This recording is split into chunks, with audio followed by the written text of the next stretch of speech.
तो कोई भी भूखा आपके द्वार पर आ जाता है उसको भोजन अवश्य कराइए, जैसा आपके घर पर उपलब्ध है अवश्य कराइए।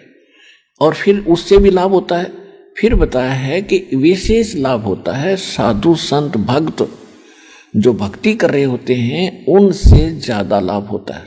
किस प्रकार कि जैसे एक तो गाय है दूध नहीं देती और एक गाय दूध वाली है, तो दूध वाली को यदि हम वो बिनौले डालेंगे, दाना डालेंगे, यानी अलग से खुराक होती है, आहार होता है दूध वाली भैंस और गाय का, और एक बगैर दूध वाली होती है, तो उसको वो आहार नहीं दिया जाता जो दूध वाली को दिया जाता है। ये आप समझते हो अच्छी तरह।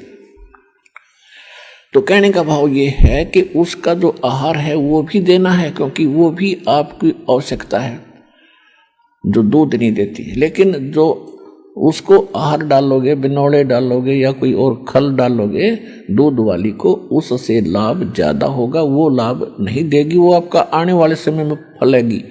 तो इस प्रकार एक आम जनसाधारण को भोजन कराने का, जैसे पहले क्या करते थे कि भी किसी का लड़का हो गया, लड़का उनकी खुशी मनाई, 10 गांव को इकट्ठा कर लिया, एक एक घर से एक एक व्यक्ति बुलाया करते थे। उसने कहा करते भाई 12 गांवों की यज्ञ कर दी जग।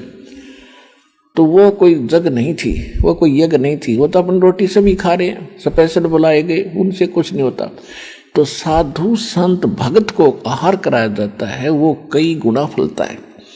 अब जैसे आप यहाँ दान करते हो, यहाँ टोटली भक्त आते हैं, चाहे किसी ने नाम नहीं लिया है, वो भी परमात्मा की प्यारी आत्मा है, तभी तो इस दरबार में आया। नहीं तो आगे सामने गजा है, कार में बैठ कर खे देशी की जई कर करने को क्यों बन गया, क्या है रही क्या है, फिर पता चलेगा जब तेरी ब्रन माटी होगी क्या है यो यहाँ पर। तो अब यहाँ जो आते हैं वो अच्छी आत्माएं आती हैं। इनको जो आपका जो दान आता है, ये तो आपके खुली किताब है यहाँ तो सारी, जो भी दान आप करते हो सारा परमात्मा के भंडारे में, यहाँ की व्यवस्था में, यहाँ यज्ञ हवन में, यानी सब प्रकार का यहाँ लगाया जाता है। तो ये भक्तों को खिलाया हुआ, भक्तों को दी हुई सुविधा ये कई गुना फलती है। तो कई भक्त पहले के भ्रमित होते हैं कि जी मैं तो घर में पाठ कराऊंगा, क्योंकि उनको वह परंपरा का पता है घर में पाठ कराने से वो ने सोचा घना लाभ होगा। नहीं, घना लाभ तो यहाँ होगा, वहां तो 4 आदमी खाएंगे 10-20, यहाँ देख कितने पुण्यात्मा।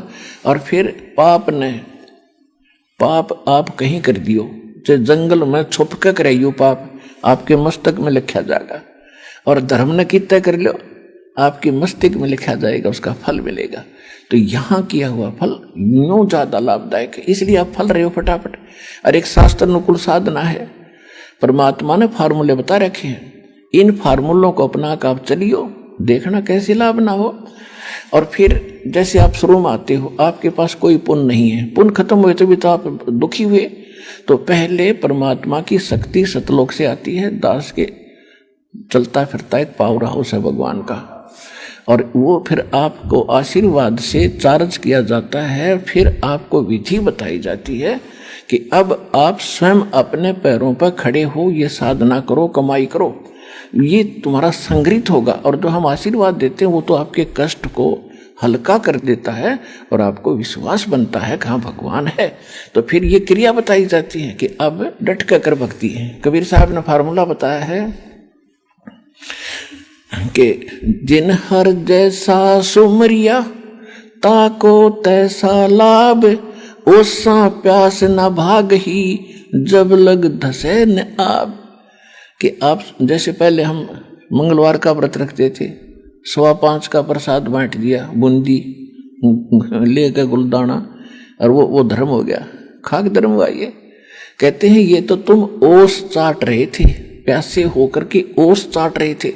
ओस चाटने से प्यास नहीं बुझेगी, प्यास बुझेगी गट गट गिलास पीवे 2-3, जब पेट भरे तो यहाँ वो गिलास पियाए जाते हैं आपको गट्टा गट्टे, और पहले आप ओस चाट्या करते थे।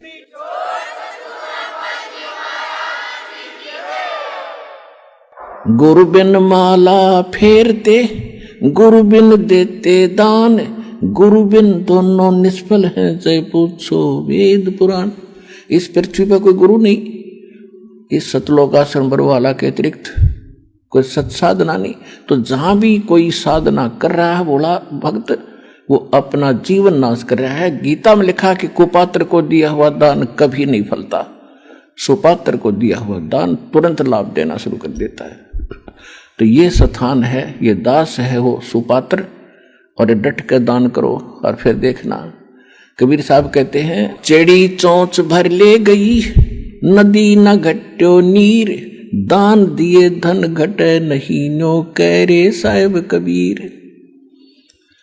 कि दान देन तो धन नहीं घटेगा। कहते मोक्ष चाहिए तो नाम जप, और धन चाहे कर दान, तो दोनों ही चाहिए ज्ञापन। तो इसलिए हमने यहाँ सारे ही कर्म करने पड़ेंगे। तो यहाँ 500 यज्ञ करवाई जाती हैं आपसे।